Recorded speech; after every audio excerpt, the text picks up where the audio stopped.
Week 6 of the Project Independent Tour begins in our nation's capital. Then from Washington, D.C., we'll head south to Wilmington, North Carolina, and a tour on a haunted battleship. Then it's off to Atlanta, Georgia, the home of Coca-Cola, CNN, and the world's largest aquarium. We'll visit Florida, St. Pete's Beach, and the Gulf of Mexico. We'll stop in Memphis, Tennessee for some fried catfish on Beale Street and a tour of Sun Studios, where the king himself, Elvis Presley, recorded many of his hits. And we'll visit the site of the Oklahoma City bombing, where the members of Eminent are mistaken as terrorists by U.S. Marshals. Welcome to Metal Feast, the Project Independent Showcase Tour. Each year, over 350 of the nation's top independent metal bands square off for over $50,000 in cash and prizes and an opportunity to headline their very own U.S. tour. And it all starts right here. Hey, we're Eminent from Los Angeles, California, one of 350 bands to participate in Project Independent.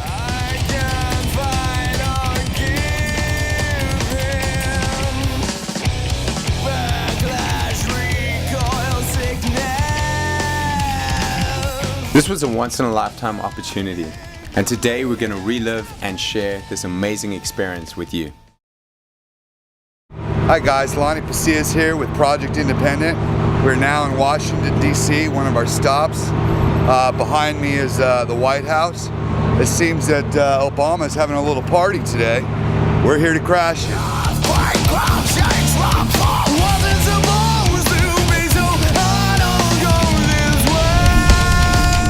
Yummy.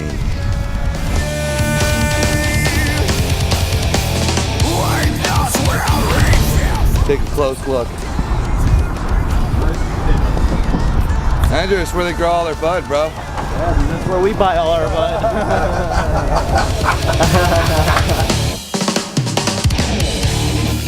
So here we are in DC at the Smithsonian Air and Space Museum. This place is actually very special for me since I am an aerospace engineer. I'm actually studying for it right now. Quick thing about me, since I was about 6 years old, I dreamed of going to the University of North Carolina for aerospace engineering. And a couple of years back, I got a presidential scholarship, free pass for aeronautics, but I turned it down for the band. Because it would have been difficult, the band in LA and me in North Carolina, to do any music. So people always ask me if it was worth it, and I always tell them, hell yeah, it was worth it, man.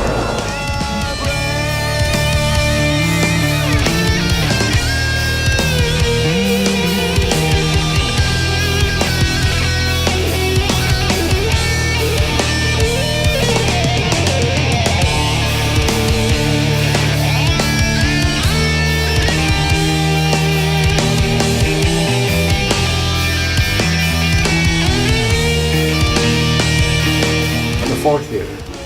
Yeah. These guys waited in line to get into the tour. I snuck into the exits. Gave my own private tour.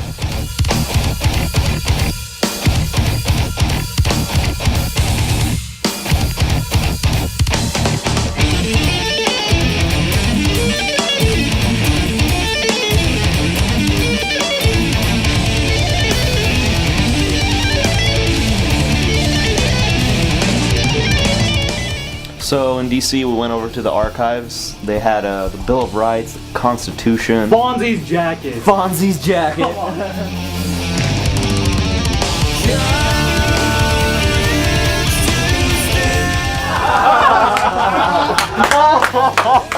So we're over here at the National Archive Museum viewing the Declaration of Independence, the Bill of Rights, and the Magna Carta. 1215.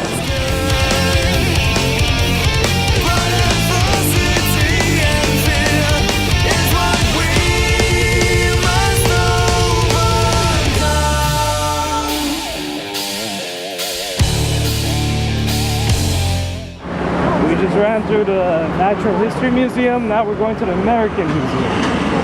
We're spontaneously shooting some video.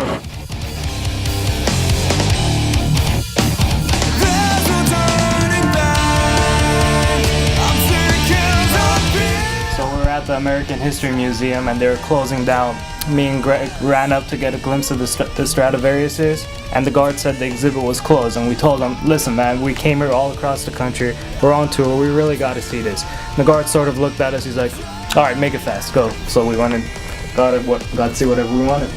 Nice. I gotta say, thank you so much, Project Independent. What an amazing opportunity to come to DC. It's just been absolutely amazing.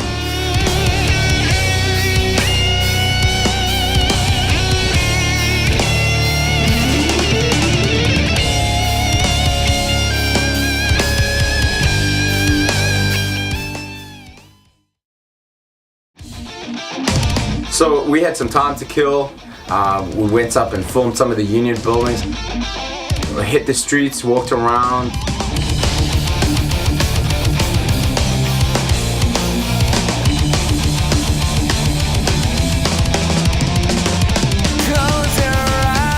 I represent Company K, 53rd Pennsylvania.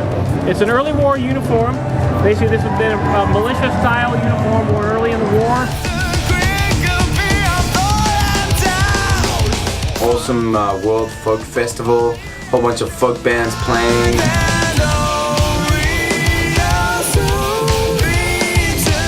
In Richmond, we played a sick killer show. Yeah, it was fucking awesome.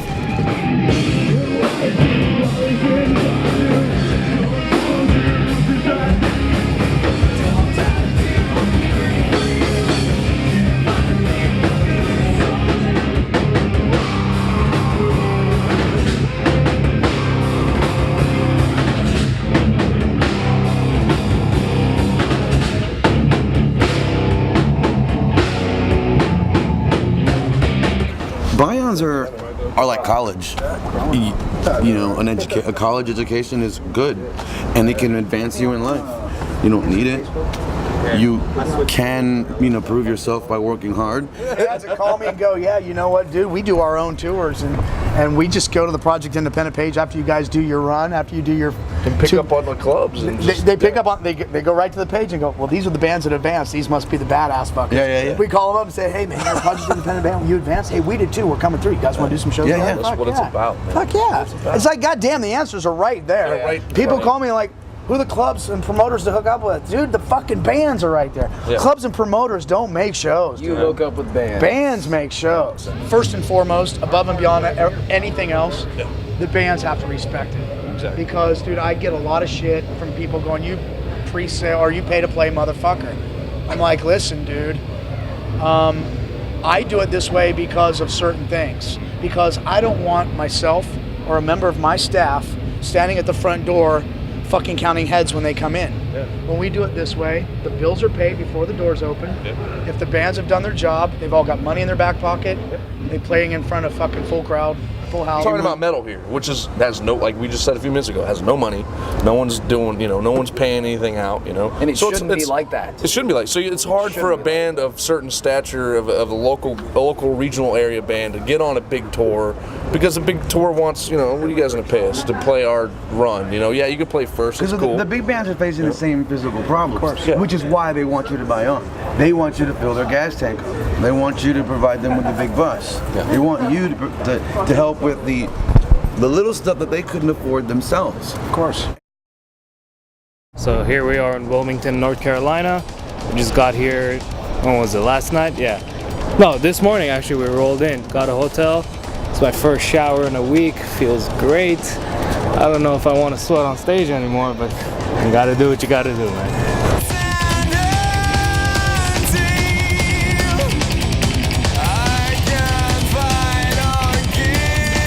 They had the USS North Carolina, which was themed as a haunted house or a haunted ship.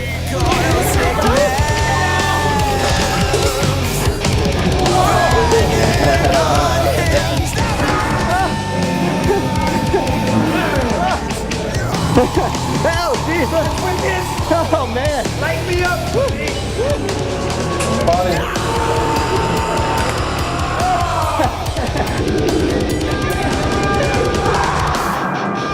Oh, Jesus!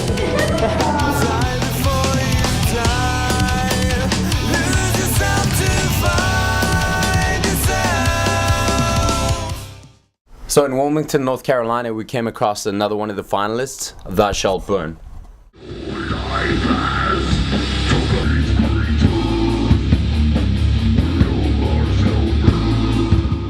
In Wilmington, we had a really great show. There weren't that many people when a lot of the other bands were playing, and when we got up on stage, a whole bunch of people just came out of the woodwork.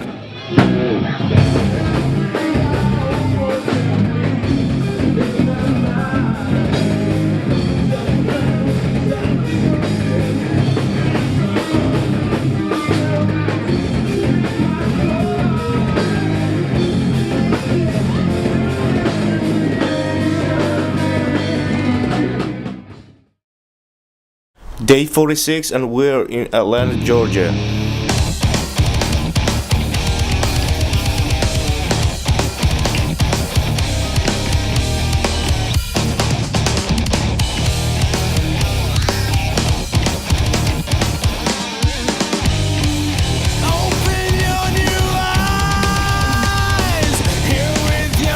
We went to the aquarium. That was a really, really beautiful, like the biggest aquarium in the world. They just had an amazingly big tank. They had a whole bunch of whale sharks. Had about 4 whale sharks in there. We saw the feeding of the whale sharks.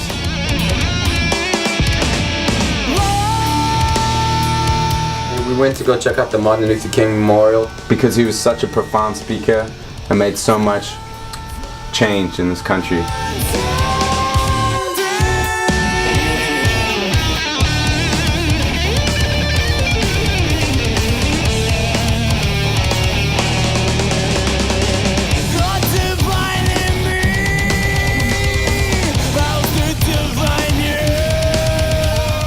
We drove through the Jimmy Carter Presidential Library, and from there we headed to Winder.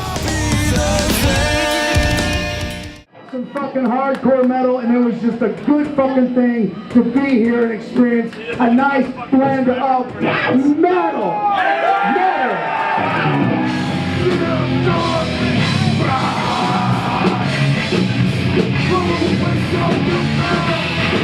Do you remember when we played and as soon as we stopped, do you remember as soon as we stopped, the place blew up?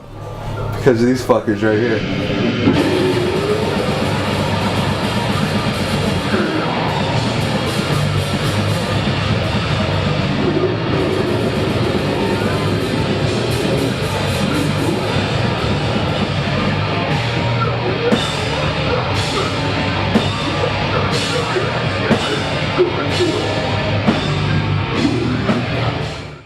I'd say we pulled into Jeff's buddy's house. He's got this cool little chilled out place there with the foosball table, and everyone's having a party and playing music. Everyone starts jamming. Harvick's playing on the guitar. Yeah, it was pretty cool. Ryan's playing on the bass, and this man pulls out the bucket and the sticks. Oh my god, that was the day when I fell in love with Lonnie Pasillas.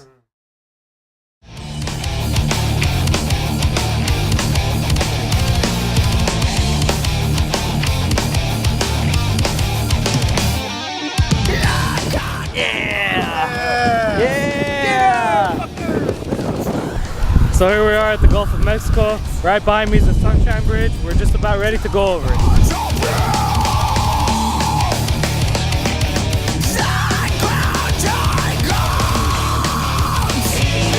We went to St. Pete's Beach. That was really, really awesome. Checked out some of the usual football stadium tour of America that we do with Jeff. The usual. It was a sick venue. The stage was amazing, the sound was great, and the lights were awesome.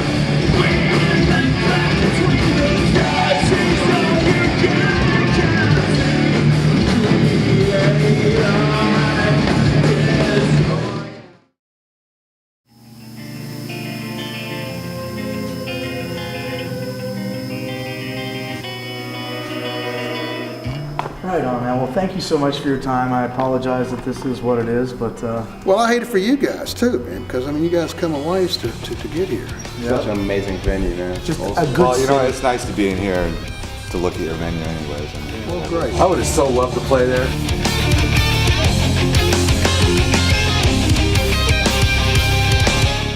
Hey, so unfortunately this show at the New Daisy got cancelled. Some of the bands had to pull out, and it's a really massive venue. We thought we'd just take advantage of the city anyway. So you wanna explore? Here we are in Memphis on the corner of 2nd and world famous Beale Street. We're here at this place, Blues Cafe, had really awesome ribs. We're about to go check it out.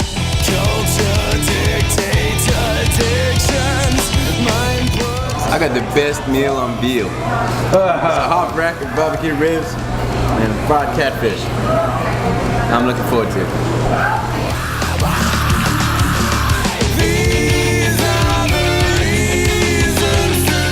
So when in Memphis?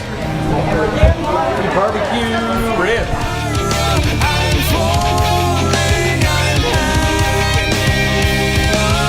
Hey, we're here at the legendary Sun Studios. It's a real honor to be here. Elvis Presley recorded here, Roy Orbison, Johnny Cash, Muddy Waters, Howlin' Wolf, a whole bunch of just amazing people. It's quite amazing to be here. U2 recorded their Rattle and Hum album here. B.B. King recorded some stuff here. It's just amazing, soaking up the atmosphere.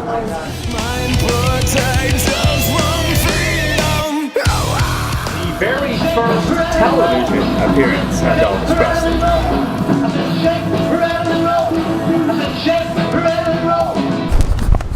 This is the studio, Sun Studio. This is where all the old people, Elvis, Johnny Cash, all those people. Look at the drum set. Look at all the recording equipment. Many of these great musicians, even including Elvis Presley, very likely use that microphone from time to time on some of these recordings.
So we came to Springfield, the home of Homer Simpson.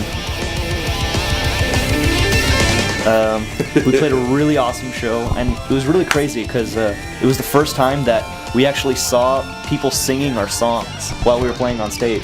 That was just like such an empowering feeling because, I don't know, these people like went to our page, listened to our songs, and just loved them so much they just kept listening to it until they pretty much memorized our chorus. It was definitely the most amazing experience, or a highlighted experience of the tour at least. Springfield, Missouri was also home to As Shadows Collapse, another one of the finalists from last year's Project Independent tour.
borderline unconstitutionally what's going on right now. They look like Arabs, so they're getting checked out. And we've been driving around in a van. I can understand why people would be a bit shell-shocked here because, you know, of what happened here in Oklahoma. It's crazy, but it's really quite ridiculous. So we're over here in Oklahoma City at the site of the Oklahoma City bombing. Some guy knocks on the window. He's like, "Let me see your hands. Get out of the car slowly." And we get out, and there's like 3 or 4 U.S. Marshal officers like surrounding us. We get out. He asked us a bunch of questions. Apparently, we look like fucking terrorists. You know, I don't see why. I don't see why. Of course not.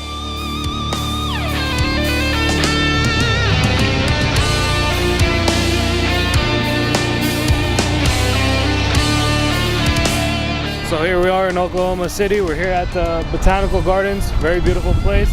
Looking forward to tonight's show.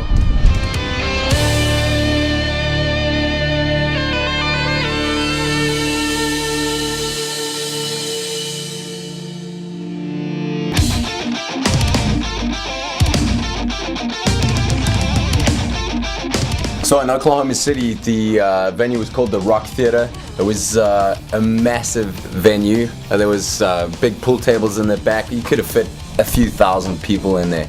The stage was really big. They had this pumping sound system with a lot of bass. Apparently they got 2 speakers out of the Super Bowl. There was a really great backstage area. I was literally running up and down the full length of the stage backstage to get my energy up.